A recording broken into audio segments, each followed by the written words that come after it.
Our speaker today, Laila El Haddad, says of herself, "I am a Palestinian from Gaza City. I'm a journalist. I'm a blogger. I'm a mother. I'm a Muslim. I'm a media activist." She is all these things, yes, and they are all vitally important to what she can offer us this afternoon. But the humility of that self-description should not lead us to overlook her remarkable education and experience. Ms. El Haddad, for example, holds a master's degree in public policy from the John F. Kennedy School of Government at Harvard University, where she specialized in Egyptian civil society, something I wish I knew a whole lot more about this week.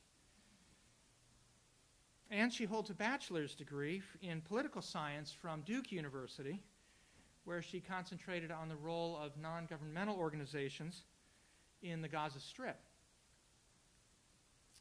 She has then not just personal experience, but also deep academic training to speak to us about the issues that she brings today.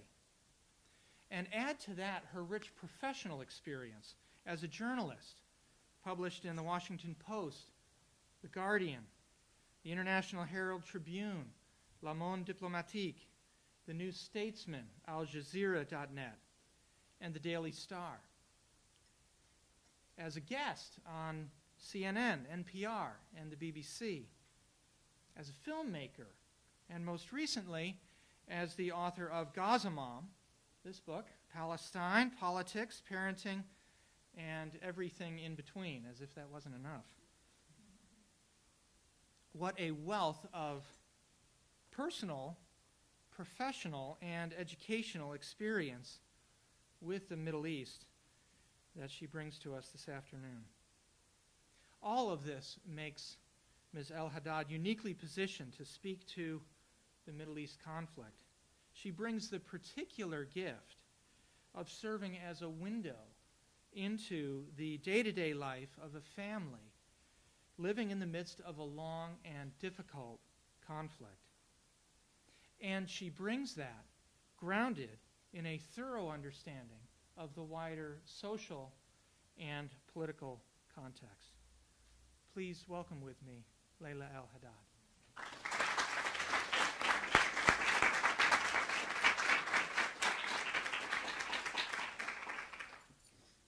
Thank you, Chris, for that humbling introduction. I want to start by, I kept this slide up for everyone while I was, away in the restroom, just to give you sort of a sense of the Gaza Strip, because I sometimes speak to audiences assuming that people know, where it is and what the, basic statistical indicators are, but maybe they don't. So I'm not sure how familiar the audience is with Gaza. So generally speaking, is everyone here pretty familiar or not familiar with things like the disengagement or the elections, or yes, no? Okay. So anyway, you can see here that it's a very young population, one in which, a population to which all access to the outside world is closed, including the sea, including the borders. And then here I'm just going to show you a map to familiarize yourself with. There in the corner, you can see where Gaza is located vis-a-vis Israel and the West Bank and then Egypt. But you can also see the borders. This is a most recent map. This red line and that pink line are what are known as the no-go zone, or the buffer zone, that was put in place by Israel following the disengagement from Gaza in 2005, when Israel evacuated its troops and its settlers from within Gaza, but then it maintained control over Gaza's borders and airspace and sea and access, very vitally, for people and goods. And so it put in place this buffer zone that juts about 2 kilometers into Gaza at various places, and essentially annexes that land, and has put out of production about half of Gaza's agricultural land in that area. And then every few weeks there are reports of farmers and shepherds that are being shot and killed in that area, as recently as last month. And so that's the situation with the borders there. And then you can see in the south the Rafah crossing, which I'll be referring to a lot, that's the only land crossing that is accessible to, usable by the residents of the Gaza Strip. It's a land crossing that borders Egypt, and it is jointly controlled by Egypt and Israel, and it is, the closure of it is enforced jointly by Egypt and Israel. And that's why you're hearing a lot of demands this week and hopes from Palestinians that the end of the Mubarak era will also spell an end to the closure of the Rafah crossing. The reason it's enforced jointly, I say, is because it's, Egypt now is the one that is, their people are the ones that are actually enforcing the closure on the ground. But then ultimately the only ones that can use the crossing when it is open are Palestinian residents of Gaza with a Gaza ID card that is issued by Israel. It's called the Hawea, and I talk a lot about it in the book. And it's this document that Israel began to issue in 1967 when it occupied the Palestinian territories, the West Bank, East Jerusalem, the Gaza Strip. They ran a population census, and if you were in-house at the time, then you were issued this ID card. If you were away for whatever reason, you were studying or you were working or visiting family outside of the territories, you weren't given that ID, and then you immediately you lost your right to live and return in your own land. And you were no longer, by the Israeli definition, a Palestinian. So if you ask, like the civil administration, they say, well, these people aren't Palestinians, that's why. Anyway, the point is those laws are still governed who can use Rafah till this day. Even after the Israeli disengagement from Gaza, they continue to control what's known as the population registry. So if a child is born, like recently my daughter, I took her back to Gaza to register her because I have a Hawea. If you have children that are born, Israel has to ultimately approve adding them to this document. And the problem becomes when you have a spouse that is not a resident, like my husband is a Palestinian refugee. He was raised in a refugee camp in Lebanon. And he's a physician practicing in the United States, but he still has that refugee document. I mean, we're not US citizens. And so I tried to add him through this process known as family reunification. And ultimately, Israel decides and approves or rejects that process, and they've frozen it since like the late 90s. They use it as a tool of political pressure against Palestinians, and that becomes the problem when you can't add your spouse. So when we say that the occupation is very personal, it literally affects every aspect of our lives as Palestinians, this is what we mean. So that's why, back to Rafah crossing, we say that it's still jointly enforced. The closure is still jointly enforced by Israel and Egypt. So that's the land crossing, Rafah, that we frequently hear about. In the north, there's one other crossing for people called the Erez crossing, but that's essentially been off limits to 99% of Palestinians since the 90s, for about 2 decades now. It's not, people like to think of the closure as something fairly recent, when in effect we've seen the closure come full circle. So we've seen the imposition of an absolute blockade in recent years, but there's always been a closure of Gaza, of the Gaza Strip in some way or another. Anyway, there's just a very limited amount of people like foreign workers, international journalists, and every now and then a handful of Palestinians who have humanitarian permits and whatever that are allowed to go through there. But it's essentially off limits for the average person. And then there's 3 commercial crossings, the Carney crossing, which is often appears in the news, and then there's 2 other ones. The only one that's currently open under the blockade is the Carney crossing, and then it only functions at a fraction of its capacity. So, where once upon a time there was up to 400 trucks a day that were passing through, now it's like maybe 400 trucks over the course of 2 or 3 months at a time. So it works out to something like half a truck a day or whatever that's being allowed through under the best of circumstances right now. And that is not enough to meet the needs of the Palestinians in Gaza. And then, of course, exports from Gaza are not allowed out very vitally. So while things may be allowed in, farmers are not allowed to export or to, even if to the West Bank it's not referred to as export, it's part of the Palestinian territories. They're not allowed to, take out their things, to send them out from the Gaza Strip outside through the crossings. And so then you have, of course, the collapse of the Palestinian economy in the agricultural sector because farmers can no longer do that. And then finally we have the Maritime blockade. Now, under the Oslo Accords, Palestinians were I put this between quotations, were allowed because it's, their sea, so they shouldn't need to be given a right to fish in it, but they were granted the right to fish 20 nautical miles into sea. Now, at the best of times, that translated into something like 12 nautical miles, in theory and in practice. And then over the years, that was reduced more and more until gradually it's been reduced to about 3 nautical miles. And then, of course, there's no line in the sea that tells you this is 3 nautical miles. So often the fishermen will be harassed and will be shot at and so on and so forth. And they've devised all sorts of ways to try to overcome this. So they'll often meet their Egyptian counterparts. This is the latest thing I discovered this summer at sea, and then they'll actually have to buy fish from them and then sell that in the Gaza markets. Or they will bring in frozen fish through the tunnels, which is pretty vile stuff, but then again, to meet the demands of the people, you know, who want fish. And then the most recent thing is these, the introduction of fresh water fish farms throughout the Gaza Strip.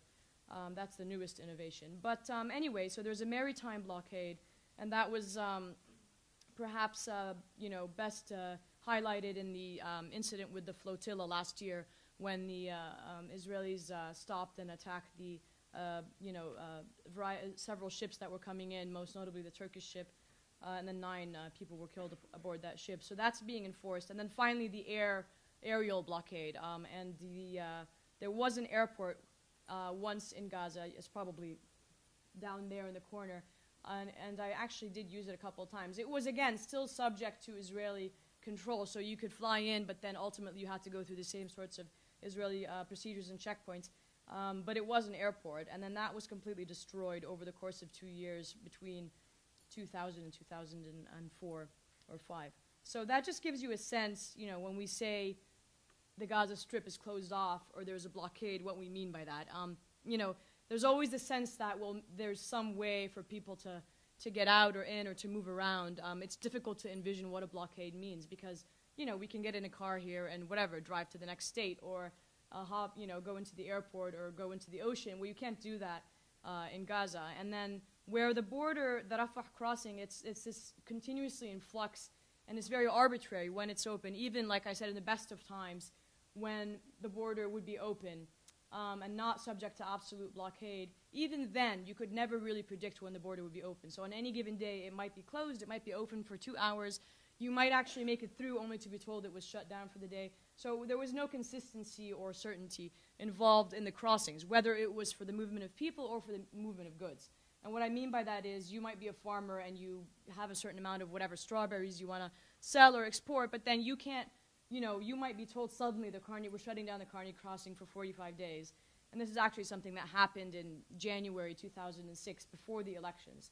So people like to think that the closures are a direct response to whatever, security threats or, you know, something that, you know, Israel doesn't agree with, but it's completely arbitrary. And so shut down for 45 days, and there's no certainty involved in your sales as a farmer or in what, you know, or your movement as an individual.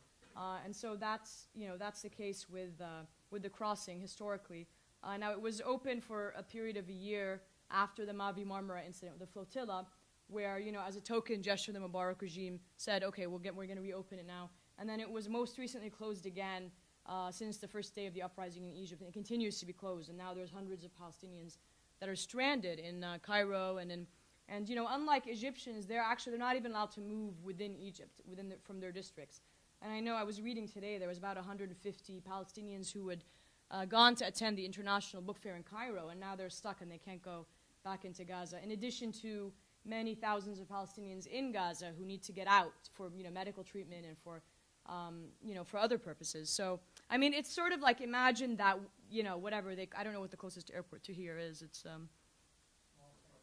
okay, well, so say that they just said that's going to be shut down. You know, people panic when there's like a snow delay for a couple of hours, but just completely shutting off the flow of traffic, that's kind of what it's like. So it's not like a few hours or 1 or 2 days. It's just completely shutting off the only, you know, the only place through which traffic can flow. And that affects, of course, everyone and everything, and every aspect of life. And so then just quickly, I'm going to show a little clip, and then I'll get back on track. Again, this is a clip that maybe some of you saw, maybe you didn't, but it was created jointly by Gisha, which is an Israeli NGO that deals with the freedom of movement of Palestinians. Its focus is on Gaza. It's based out of Tel Aviv. And Yoni Goodman, who is an Israeli, who directed the film Waltz with Bashir, if any of you are familiar with that. And it was created shortly after the Operation Cast Lead.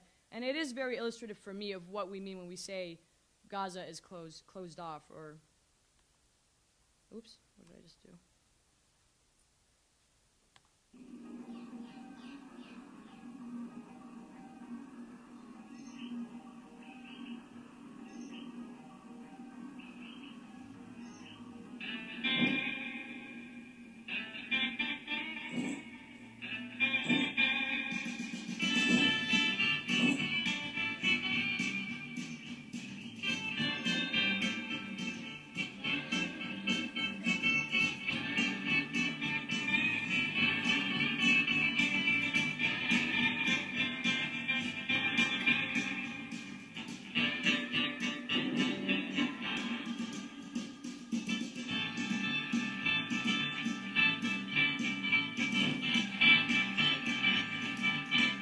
notice that's an Egyptian and an Israeli.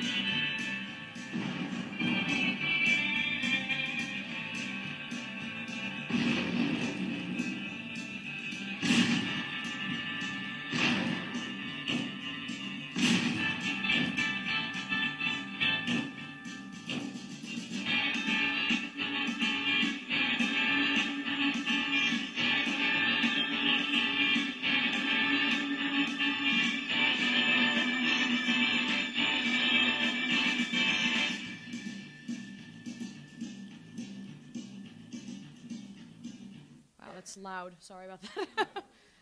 I was trying to say that was, I don't know if you noticed, but it was an Egyptian hand with the colors of the Egyptian flag, and then it was an Israeli hand that were closing Rafah together, because some people don't notice that.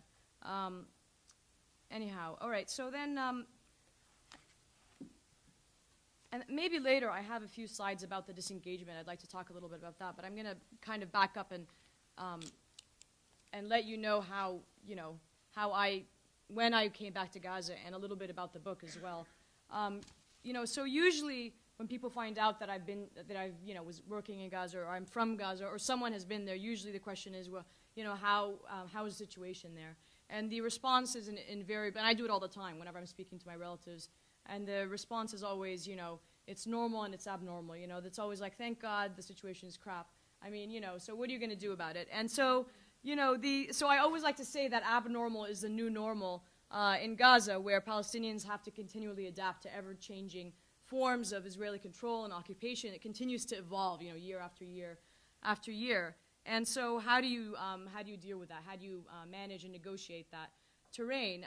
And surviving itself, I often say, there is a form of resistance in and of itself. So I remember one woman I met after the parliament had convened, or was, whatever it is, being sworn in March 2006, 2 months after the elections, and I asked her what she thought about, the U.S.-led sanctions that were being slapped on the Palestinian Authority, and she simply said, our lives are incomprehensible. And that kind of sums it up. And so then the question becomes, how can the average person assess such an incomprehensible situation? How can we understand such an abnormal situation? And in a place like Gaza that is so surveilled and so mediated and so prescribed that it becomes nearly impossible to distinguish truth from fiction and conspiracy from reality and normality from abnormality. There's been so many instances I can remember where people would posit certain theories, when I was living in Gaza, about why something was happening, and then you never knew. I just remember continually people saying, we can't figure out what's true anymore and what's not. I mean, there was this period where there was a lot of Palestinian infighting in 2007. And, it would be calm for a couple of weeks, and then it would be, things would start up again, and it would just become like battle zones on the streets, and no one could figure out how this would start. Each cycle would start. And then some people were saying, well, maybe they're saying that there's some kind of plot, or there's an attempt, at a CIA plot, and then, it always seems to be like the CIA, and everyone's like, no, what a conspiracy theory. Well, it turned out to be true in the end. I mean, there was this, this CIA, it was like, $84 million that were being paid to this individual in Gaza, Mohammed Dahalan, to try to, sabotage the unity government that was negotiated in Saudi Arabia in June 2007, and then ultimately overthrow the government. And so, but, that's just an example of, in the period prior to that, some people suggesting this, thinking, well, this must be the only reason why, and others saying, we just can't figure out anymore what's reality and what's true and what's not. And so usually people turn to things like, we get these reports from the human rights, just again trying to wrap our heads around why it's so hard to understand. We have the reports from aid organizations and the statistics that we're continuously fed about the poverty and unemployment. And I mean, a good example of how that's hard to understand is we constantly hear about, we associate Gaza with, these high rates of unemployment and poverty and then food. And then, but when you go there, like especially this summer, the narrative that was being put forth in the mainstream media was, well, everything's fine. There's no siege. There's lots of food. And even the people say there's lots of food. And then they would show pictures and then menus from restaurants and whatever. And so then how do you understand what's the, there's a disconnect there. And then, but the statistics say there's lots of, poverty. So actually, if you look at the statistic, it's 80% of the people are food vulnerable or food insecure, which means that they're reliant on food aid or handouts or relatives, or they're very close to getting to that point. And if that aid was withdrawn, then they would no longer be able to, they can't buy the food for themselves, essentially. And, so the food is there. They just can't buy it. They need to get it as handouts. And so there we have an example of the disconnect. And then understanding, too, the purpose behind the blockade and siege. So if you look to for example, the recent WikiLeaks documents, show that, I may have actually a slide on this. There's this, here we go. There's this, exchange between the Israeli and the American embassies, where the Israelis continuously tell the Americans the Israelis continuously tell the Americans time and again that the goal of our blockade is to keep Gaza on the brink of collapse. And the Americans saying, okay, kind of going along with this and having no objection. And then that's also backed up, with these 3 tenets of the siege that, after much pressing from this group's Gisha that I mentioned earlier, going to the High Court in Israel and pressuring the Israeli government to reveal what is the purpose behind the siege, that they came out with these 3 tenets: no development, no prosperity, no humanitarian crisis. So when we understand this, we understand the disconnect between what we might hear, the statistics, and then what we're reading and maybe in the media and what we're seeing on the ground, is that they never intended to create a humanitarian crisis. That's in fact quite the opposite. They want to prevent that from happening. And there's this famous quote by this guy, Dov Weisglass, who was the advisor to Ariel Sharon, Prime Minister Ariel Sharon, before he went into a coma, when he was interviewed in Haaretz, and he was asked about what the point of the sanctions is that predated the absolute blockade. So this is like right after the elections. And he said the purpose is to put Gaza on a diet. So we're not going to let them starve to death. We just want to put them on a diet. That was the quote. And again, it's in line with this whole idea of we're not going to allow people to develop or prosper. And how do you do that? You don't allow in things like cement or iron or components to build factories or books, which are banned under the blockade. And you don't allow people to move, to attend conferences or, whatever, attend universities and things like this.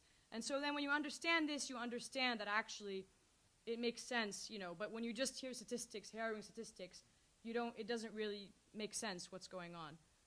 And, again, just in line with what I just said, that there's no quantitative food shortage. It's a lack of a means to buy the food that's the issue. So there's always kind of more to meets the eye when it comes to the statistic. So, just kind of backing up again. So how do you and a place like this with all these different things to wrap your head around and understand and whatnot? And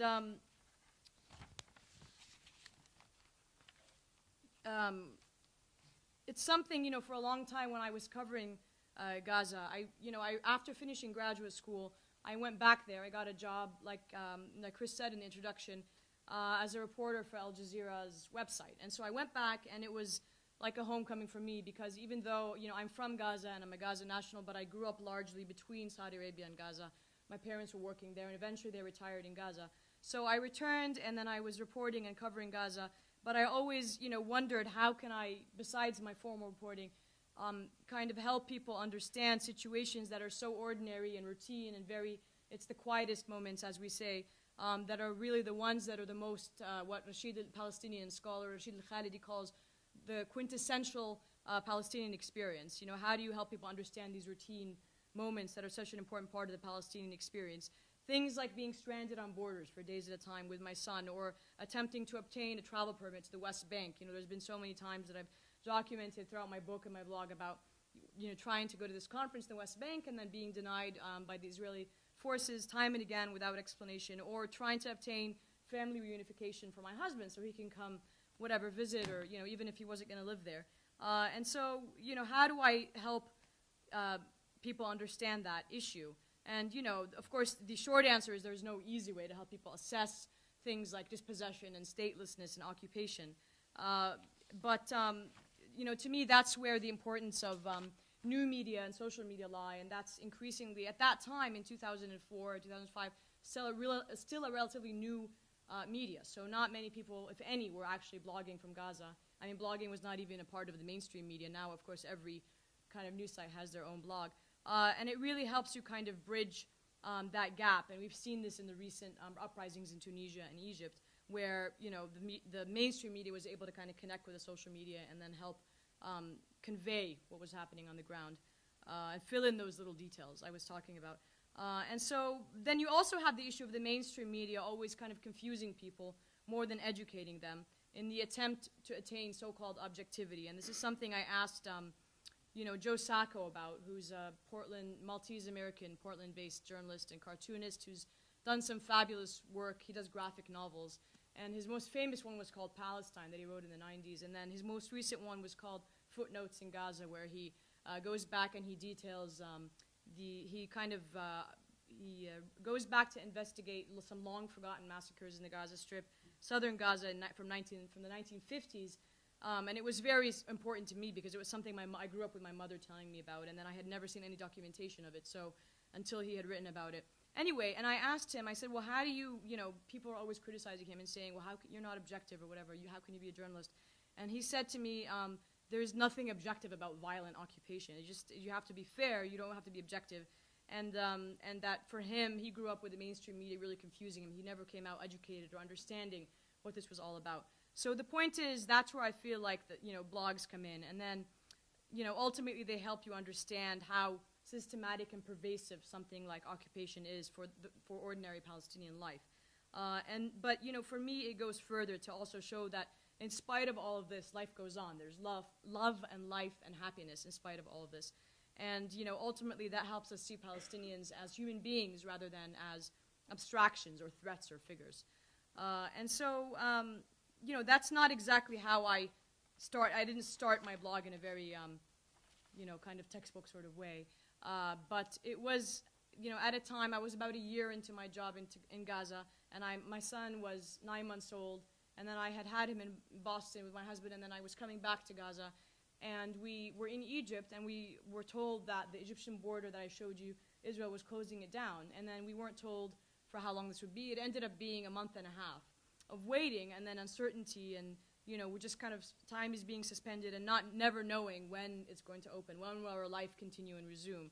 And during that period, I started my blog as a kind of family diary to help my husband keep in touch with us, and it ended up turning into something more of, how for the Palestinians, the political is often overtaken and merged with the personal. And ultimately that blog was initially called Raising Yusuf, and then it turned into what it is today. It's called Gaza Mom. And it, detailed not only my kind of daily trials of raising my son and transporting him across border crossings and explaining all of this to him and navigating the terrain of, the matrix of occupation and permits and borders and waiting and all of this, but, going on with kind of normal routine life, but also reporting on the situation and then experiencing the situation as well, living the situation. And so the book is based on that blog, but also on my reportage and other articles I've written and so forth in a chronological way that's divided into themes that helps you understand the period before the disengagement, the period right after, the period, the elections, which I covered, the period right after the elections, and then so on and so forth until my most recent trip there this past summer. And I can, if we have time, maybe I can show you some pictures and things from that. But, but you get a theme. Then when you understand, part of me initially was like, well, I don't want to, go back and write about all this. People are so interested in what's happening now.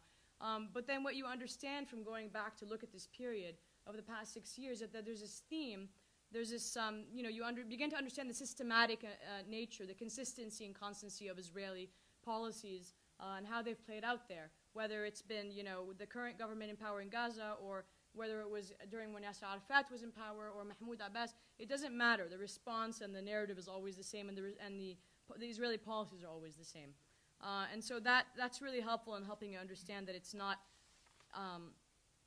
there's never really been an intention to establish a Palestinian state. There may be some kind of, something that looks like a state, but it's essentially not viable or sustainable or whatever, just to say that we did something. But there's never been an intention to establish a state that is just and sustainable and contiguous. And that emerges when you look at these few years. So maybe I can do some readings from the book. Or I don't know, would you rather I go show you some of the pictures first from my trip? Well, maybe I'll do that first, okay.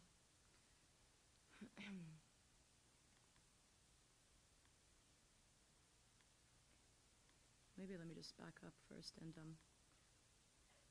this is, this is just quickly, because this is kind of a crucial turning point from my opinion, is the, I talked about the disengagement in September 2005. It was a really anticipated, momentous occasion, but we, as Palestinians in Gaza, knew very little about how it would unfold. There was no coordination between the Israeli and Palestinian sides. It was a unilateral policy. It was the beginning of what's referred to as Israeli unilateralism.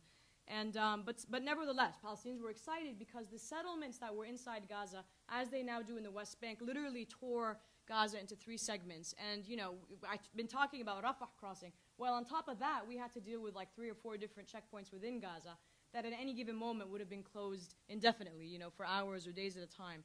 And we often found ourselves, separated. I mean, at one point I remember I was covering an incursion in Rafah in southern Gaza, and then we were told that the Abu Holi checkpoint in central Gaza was closed, and I ended up having to, spend the night there at someone's house. But my son was 4 months old, and he was still breastfeeding at the time, so we were separated, overnight. So things like that. So the disengagement was, despite everything that happened, it was still exciting for Palestinians because they would finally no longer have to deal, with the checkpoints and then have to be subject to, the Israeli settlements essentially superseded everything else, But then what the analogy that I like to use is what ended up happening is Gaza became a hamster cage. So these internal obstacles that I talked about were removed, but the cage was still in place. And so the Palestinians were basking in this newfound internal freedom momentarily, and there was a few days, it was completely euphoric as Palestinians kind of went around and discovered these lands that were off limits to them for so long.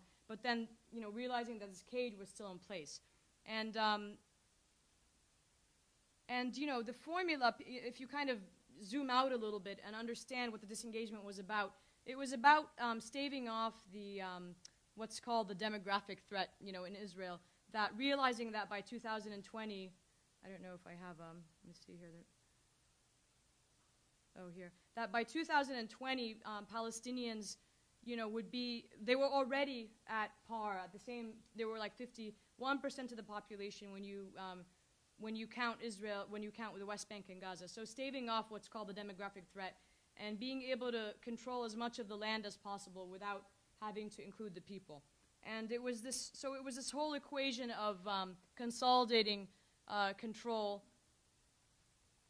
Let me go back. Of consolidating control on the West Bank, without having to deal. So while you had 7,000 settlers that were evacuated from Gaza, you had 20,000 more that were brought in the West Bank at the same time. So it was referred to as a re-engagement in the West Bank.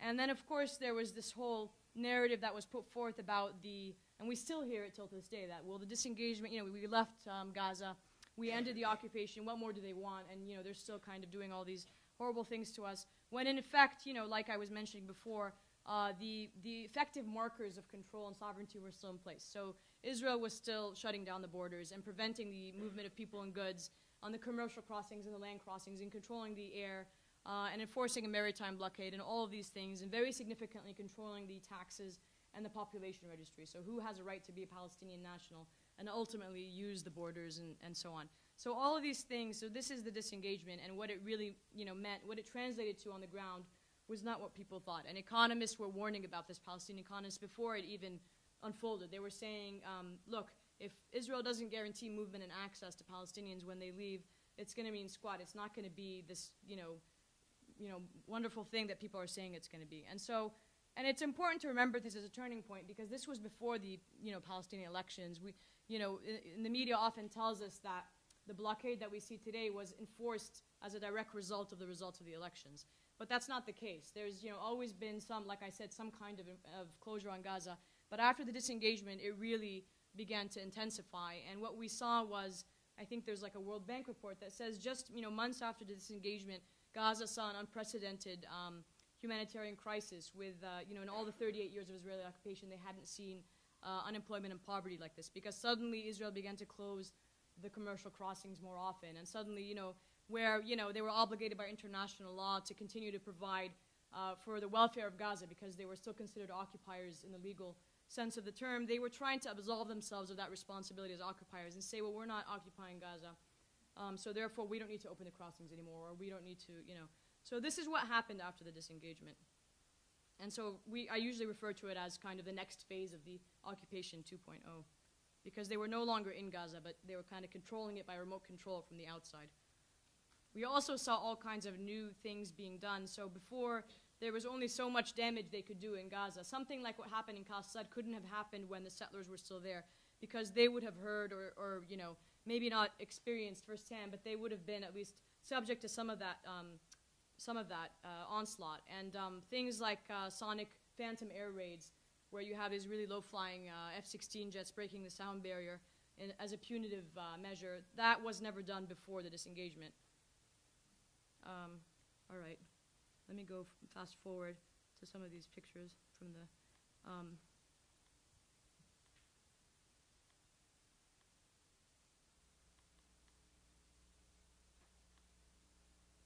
this I talked about. This was that quote I was telling you. Whoops. Yeah, this was the same thing I was referring to before, of what, you know, what the sanctions were really about. So, you know, people often ask what the, and then again, I'm going to talk a little bit about, these are pictures I took from this summer, but if you go to northern Gaza, you see hundreds of thousands of this, you know, all over the roads, and this is like scrap metal.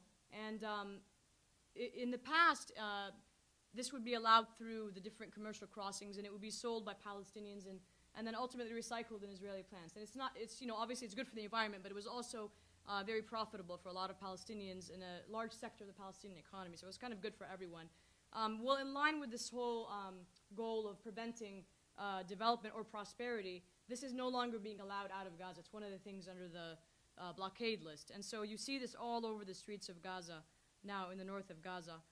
And then again, some examples of what I mean when I was talking about no development and no prosperity. 95% of factories in Gaza are either closed or they're not able to function because components, they can't be rebuilt, or components aren't being allowed through, or materials to allow them to operate anymore. And then we had the fishing zones, and then I was talking about the buffer zone earlier. That takes up so much of Gaza's farmland that's no longer in production. This was actually an agricultural college in northern Gaza that was attacked during the cast-lead operation. There was, you know, I spoke to a lot of different agricultural cooperatives and so forth, and they were telling me that there was appeared to be a systematic targeting of the agricultural infrastructure during the war, again, as part of this whole preventing development tenet.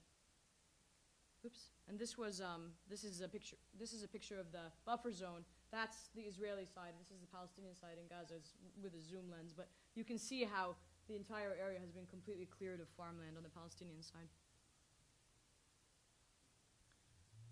And this is just what I was saying earlier about the, you know, the people, how many people are being food insecure or vulnerable. And this is a funeral I attended of a shepherd who was killed, a 92-year-old shepherd, in that buffer zone area where he was tending to his sheep. And this is a regular occurrence. It's not like a one-time, you know, incident. It happens on a regular basis. It's just not reported very often. It was just saying here, there were farewell to the, this was at the funeral. Oops.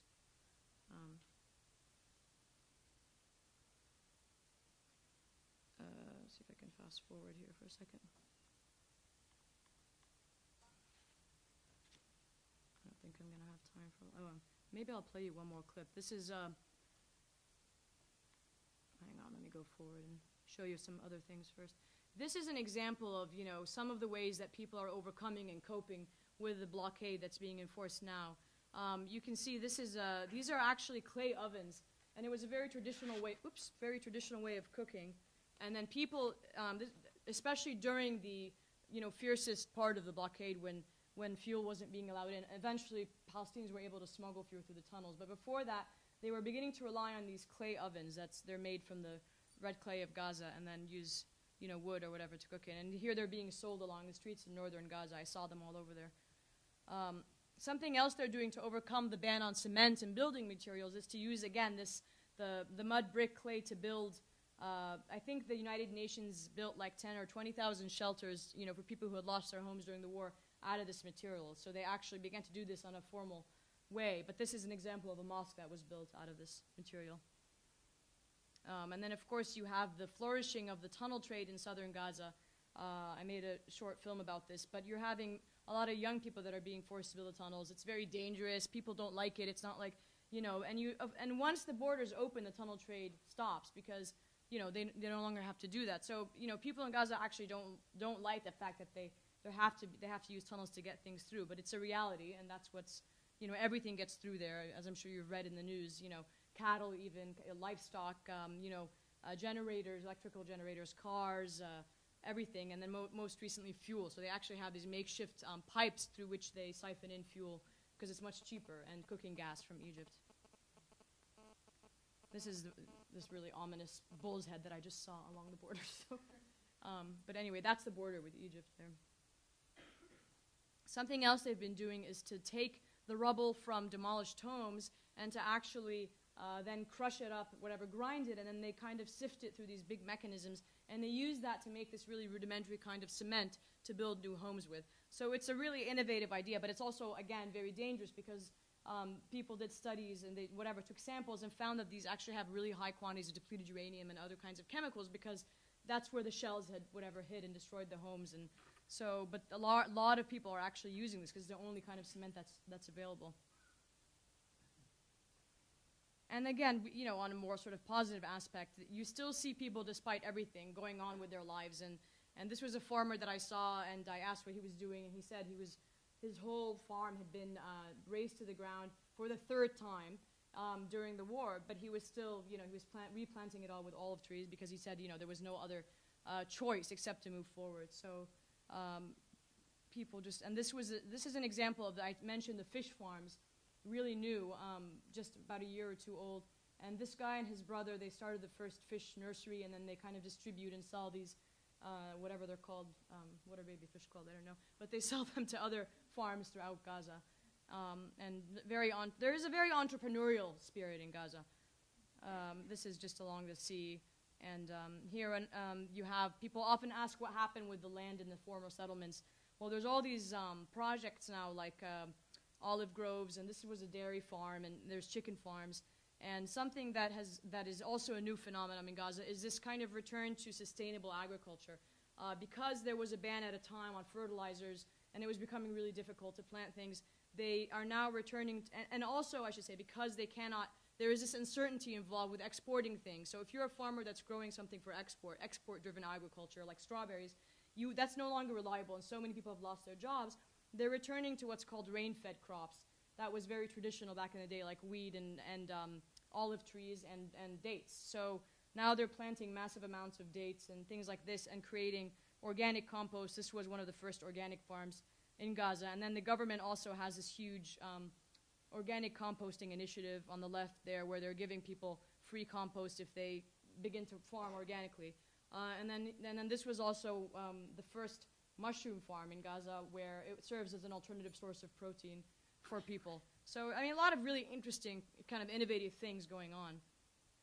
This is an example of a strawberry farmer that lost his farm and his livelihood when, he was growing strawberries exclusively for export, and then, Carney was closed for a period of 40 days.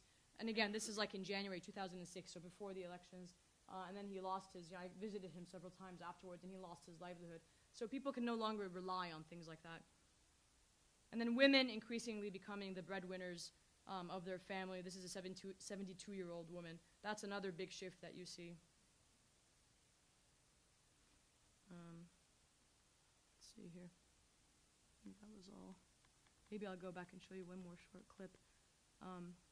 In the past few years, because of these electricity cuts that are all over Gaza, the result is people have had to rely on generators, and it's everyone. So it's not like you might lose electricity once a week. It's very consistent, 8 hours on, 8 hours off every day, and everyone has to have a generator. And they can light a few lights or whatever.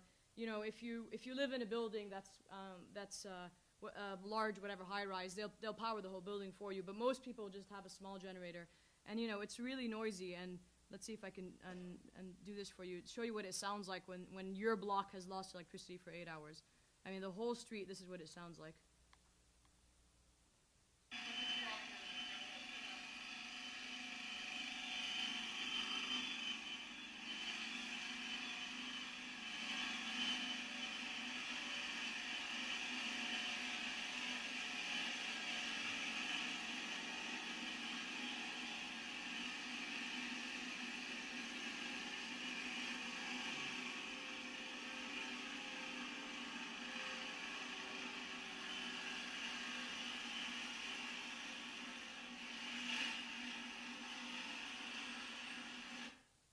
actually it's probably the most accurate time I've played it, because usually the volume is pretty low, but it really does sound that even louder than that. So that's an example of kind of something, that Palestinians have to deal with on a daily basis. And then maybe I'll just show one more thing, and then I'll do a couple of readings if we have time.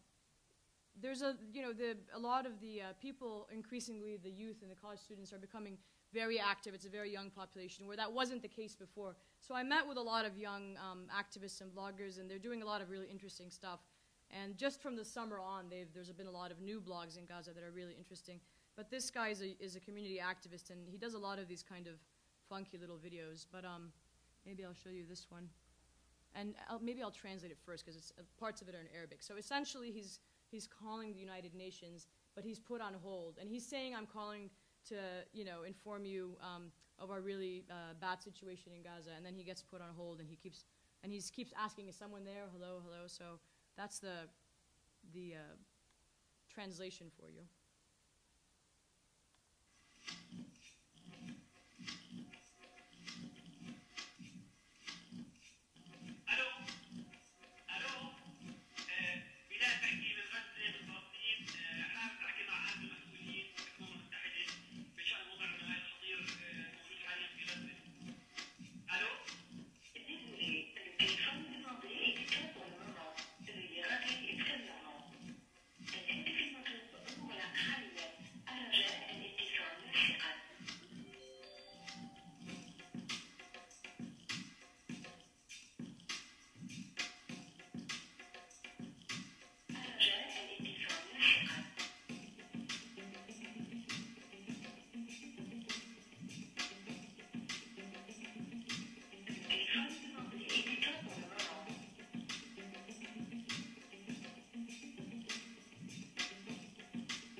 So that was him in the end saying, is anyone listening? Hello, hello. And he was just saying, this is Bilal calling from Gaza, and I'm calling to speak to someone in the UN, someone who's responsible about what's going on in Gaza. And then he keeps, of course, again, this theme of waiting and uncertainty. You're always waiting and waiting and waiting. So that's just a little example of some kinds of the things that he does. Okay, so how much time do we have, Chris?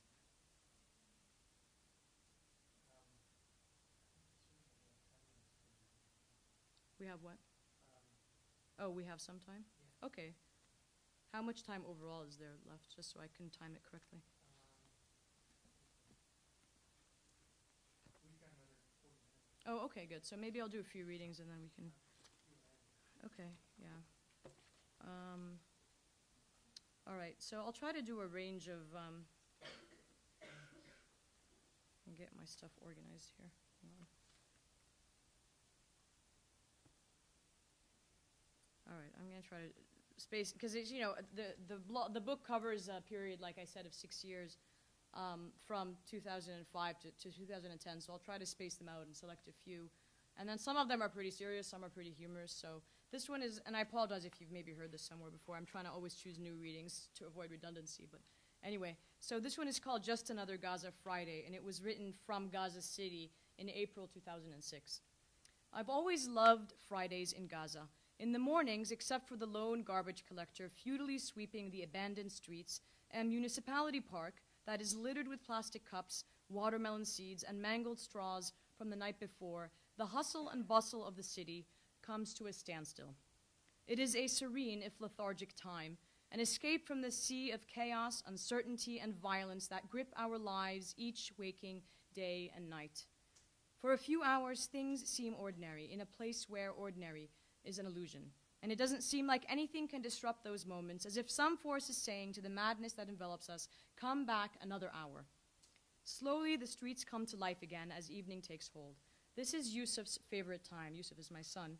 He likes to go out on the balcony, as we did yesterday, and people watch, just take in the incongruent sights and sounds of another Friday in Gaza.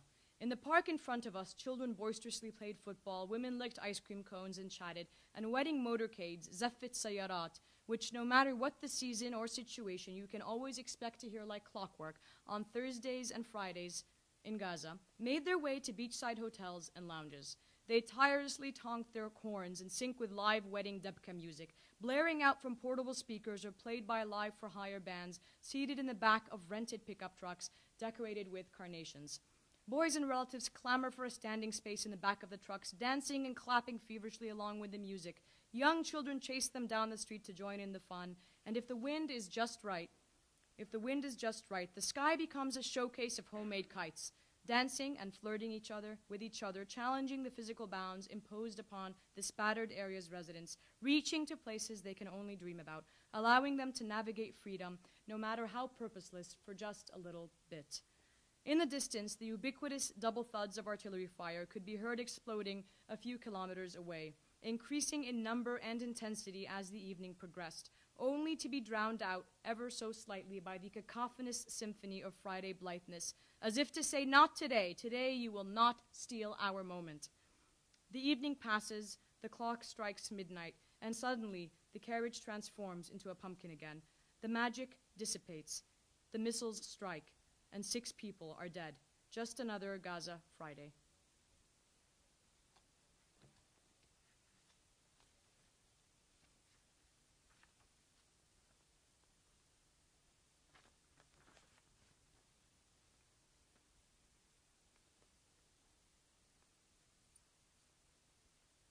This one is called The Earth is Closing In on Us, and it's inspired by a poem by the same name by Palestinian poet Mahmoud Darwish, or the late Palestinian poet, I should say, who I frequently quote throughout a lot of my writings. The shells keep falling. They've gotten inside my head so that it's not just my house shaking, but my brain throbbing. It's like someone is banging a gong next to my ear every few minutes, sometimes 5 times a minute like last night. And just when I savor a few moments of silence, it starts again, as if to say you're not going to get away that easily. We went to sleep to the rattling of our windows and the invasive pounding and after echo of the shells. We sleep as they fall. We pray Fajr, the morning prayers, and they fall again.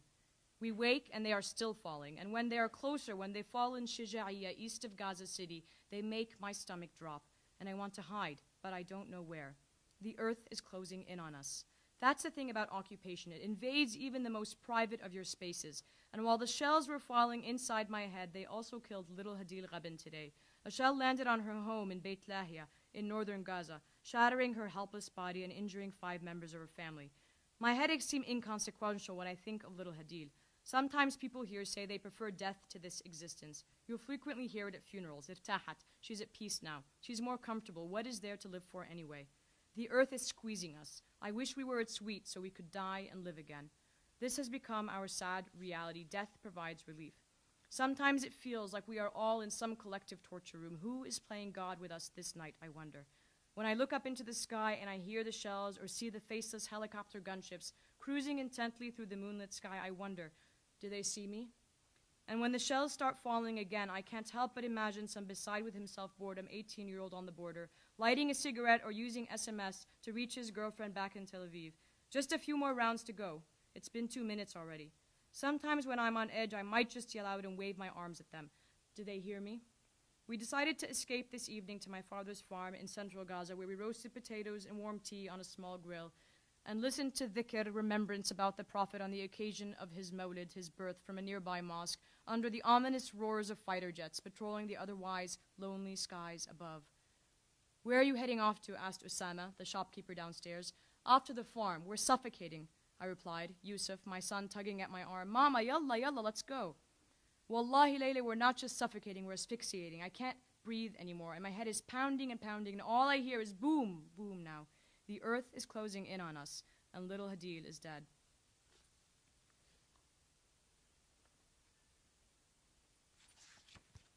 This one is called I Complain, Therefore I Am, and I was a little more on the lighter side. It was written about an experience I had when I was trying to book a ticket out of Cairo, from Gaza on British Airways after the disengagement and kind of all these different laws had changed. And it deals again with these Kafkaesque complications that we deal with in routine matters as Palestinians. I'm fairly certain I exist. Descartes tells me so, and before him Ibn Sina, and when my son drags me out of bed to play with him in the pre-dawn hours, I really know I do. So, you can imagine how distraught I was when my existence was cast into serious doubt by a major airline.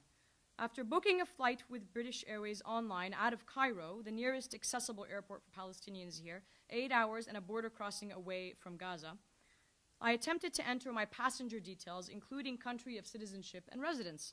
Now, most people wouldn't give this a second thought, but being the owner of a Palestinian Authority passport, which one can only acquire on the basis of an Israeli-issued identification card, I have become accustomed to dealing with Kafkaesque complications in routine matters. And sure enough, in the drop-down menu of countries, I found the British Indian Ocean Territory, the Isle of Man, and even Tuvalu, but no Palestine. Now, I understand Palestine does not exist on any Western maps, so I would have settled for Palestinian territories, though Palestinian Bantustans may be more appropriate, Gaza Strip, West Bank, or even Palestinian Authority, as my pursuant to Oslo Accords issued passport states. But none of these options existed, and neither, it seemed, did I. I was confused. Where in the world is Laila El Haddad, if not in Palestine, I wondered. Certainly not in Israel, as one of the many customer relations representatives casually suggested. I sent an email of complaint to British Airways, humbly suggesting that it amend the omission. Several days the reply came. We are unable to assist you with your query via email. Please call your General Inquiries Department on ba.com, then select your country from the drop-down list. Now, I opted instead for customer relations in the United Kingdom, whose web support told me there was no guarantee I would ever get a definite answer. I relayed the tale to my friend, whose own status as an East Jerusalemite is even more precarious than mine as a post-disengagement Gazan. Could it be, she posited, that there is no definite answer because we aren't considered definite people? I'll leave that for British Airways to answer. And I should say that about a year after this, I finally saw that they did add Palestine to the drop-down menu, so perhaps it was not in vain. Yeah.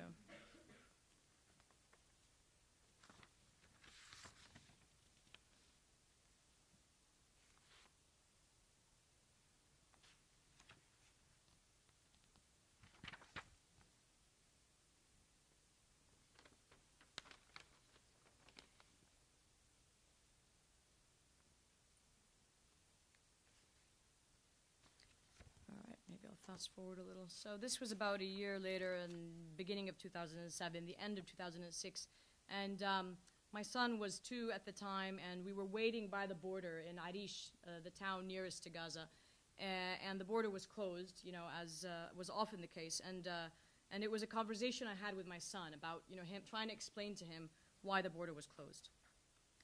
He keeps asking about the border, Yusuf, I mean. He overhears things, ma'bar this and ma'bar that. Ma'bar is border in Arabic.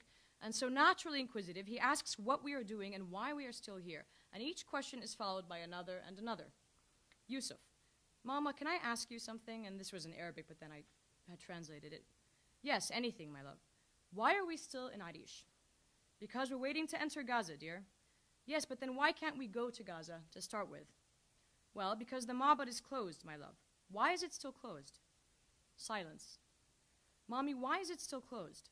I don't know. I do know, my dear, but do you really want to know? Do you really need to know? Well, who's closing it, Mommy? He insisted. What do I tell him? Some bad people. You mean like in the stories, like Sher Khan in the Jungle Book? Yeah, sure, like Sher Khan. But who are they? Who are these bad people? Is it the Yahud, he says, mimicking what he's heard on the border? What do I say? I hesitate. Look, they're just some people. Some of them are good and some of them are bad, and just like people everywhere. And the bad ones are closing the border. But why? What did we do? I wish I knew, my dear. I wish I had all the answers so I could answer all your questions, and I wish I didn't have to answer such questions to start with. But now I do, and what can I say to you? Mommy, please tell them to open it. I tried, Habibi, wallah, I tried. Try harder, try again, and this time tell them Yusuf wants to enter Gaza. And so here it goes. Dear Mr. Peretz, who was the Israeli defense minister at the time, my son Yusuf, 2 years and 9 months, would like me to inform you that he wants to enter Gaza. He's asked me to tell whoever it is who is keeping it closed to open the border for him immediately. In fact, he asks me every day, and now asking is no longer sufficient. He wants answers, too. Why is the border still closed, and who is keeping it closed, and why? So, in addition to asking you to open the border, I'm also writing to ask you what I can tell a 2-year-old to satisfy his insatiable curiosity. What can I tell him of borders and occupation and oppression and collective punishment? What would you tell him? Lying doesn't work. 2-year-olds are like natural-born lie detectors. And so he figures it's the bad guys, like in the stories that we all read growing up. And now he demands to know who the bad guy is. What do I tell a 2-year-old, Mr. Peretz, about the bad guy who won't let him return home? A Palestinian mother. And then what actually ended up happening was an Israeli journalist who was a frequent reader of my blog took this letter and actually delivered it to his office. And, not that I think it did much good, but still, it was delivered to his office, and then Gideon Levy, an Israeli journalist, also picked up on this and wrote something about the closure for Haaretz newspaper. All right, this was called It's in the Details, and it was written at the very end of 2008, just a few days before the assault on Gaza, and I was actually in North Carolina. I wasn't able to go back to Gaza. I had been trying for a while, and they were being denied entry because of the blockade, but my parents were, and so we were having these frequent conversations on Skype, and at this point we didn't know there was going to be an assault, but things were getting increasingly difficult, and there was all sorts of things happening, like the increasing electricity cuts and fuel restrictions and so on. So it's in the details. And then I refer here to Eid al-Adha. That's the one of the Muslim holidays which revolves around the pilgrimage to Mecca, and it's customary to have celebrations and things like that. It's called the Festival of the Sacrifice. We celebrated Eid al-Adha last week with my brother. We made a 7-layer chocolate cake and decorated to look like the Kaaba, around which the kids circulated 7 times as though performing the tawaf in Hajj. The children got a kick out of this gastronomical pilgrimage. I was tempted to make little marzipan pilgrims, but I thought it might be a bit gruesome eating their heads off. So, as usual, I Skyped my father to wish him glad tidings and to hear of the death of his cousin, the one who always stood on the street in front of Khamis's store sipping a bottle of sparkling water in the green bottles from Egypt. The funeral coincided with Eid, so my father's scraggly, awkward stubble of a beard, which he was growing in anticipation of the holiday following the prophetic tradition, could have easily been mistaken as a sign of respect in the incidence of a close family member's death. The news seemed to get darker by the day. At first, they were happy with losing electricity for only 4 hours a day, and then it was 8, then 12 and 15 hours. And now they are going for 18 to 20 hours of outages at a time. They have a generator, purchased from the tunnel black markets in Rafah, says my mother. It's giving them some problems, and so they've sent it to be fixed by a local mechanic. The mechanics here fix anything. Old microwaves, broken toasters, laptops, digital cameras, blenders. Most learned during their time as day laborers in Israel in the 70s and 80s. In addition to the generator, they also share a line with our neighbors, the ones who own a famous Gaza boutique and who are originally from Nablus in the West Bank. 5 brothers. They are on a different electricity grid, and so the outages are at different times and vice versa. We're Skyping less and less these days. When the electricity is on, my father takes the opportunity to log on immediately or call me to let me know he can talk. Sometimes he logs on with the generator, but then we can only use audio and for a limited time. So how are things, I ask, non-facetiously. Well, we got a bird. What? A hassoon, a goldfinch. They're quite rare these days. Doesn't he get cold? You're just like your mom. She asked the same question. Birds don't get cold. How do you think he survives in the wild? Anyway, I cover him at night and I put him on the balcony during the day. But he's not in the wild. Well, anyway, where did you get him? The guy who takes care of your mom's land in Mawasi in southern Gaza. He likes to catch quails and he caught this hassoon and so I bought it from him and so on. He gave us a cauliflower and cabbage from the land, chimed in my mother. She rambled on about the land and the man who is taking care of it and the condition it's in, and what's growing there, and what are the plans for it, or the lack thereof, details that all now escape me. The land used to be my grandfather's, and it's very sentimental to her. The details seem boring, but they are what keep us going, and what keeps them going.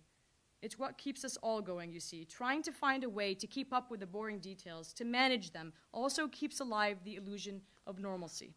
It's some kind of anesthetic, I suppose. It keeps the hope afloat that the dawn is near, even if near is actually not so near at all.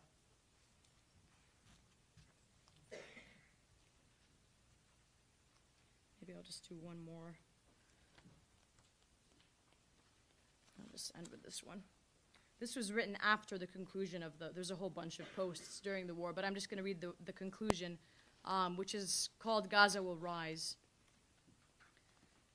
There is an unfamiliar stillness in Gaza today, says my father. No F-16s ripping through the sky, no ravaging explosions. There is time to hear yourself think. All a sort of anesthetic, a pause in a sick, calculated brutality to allow the caged disposables a moment to contemplate their options, to create the illusion they have options. The siege will endure until we are truly persuaded into choosing a harmless slavery, but in total freedom. That's Mahmoud Darwish again, the poet. And so the cowering uncower, the homeless return to no homes. The decomposing dead are unearthed from the rubble only to be buried once again. The damage is surveyed, uprooted trees, entire groves, a city eviscerated, people burned to a cinder, disemboweled streets, and more tales of horror on every corner. A woman's 5 sons were killed in the assassination of Saeed al-Siam, the former Minister of Security. They lived in the building over. 25 more bodies recovered from the Samouni family, an ethnic cleansing. Reports of executions by young, trigger-happy soldiers cheerleading on the borders. A boy 15 years old, and in between, Air Force pilots on PlayStation. Subcontractors handed out to further enforce the siege. Hands were shaken and lives were taken. They destroyed anything in their path, people, buildings, streets. Nothing was left untouched, my father said. It is calm for now. We sleep for now. But the siege continues. And make no mistake, Gaza will rise. All right, I guess I'll just stop there, and then maybe we can do some question and answer. Yeah.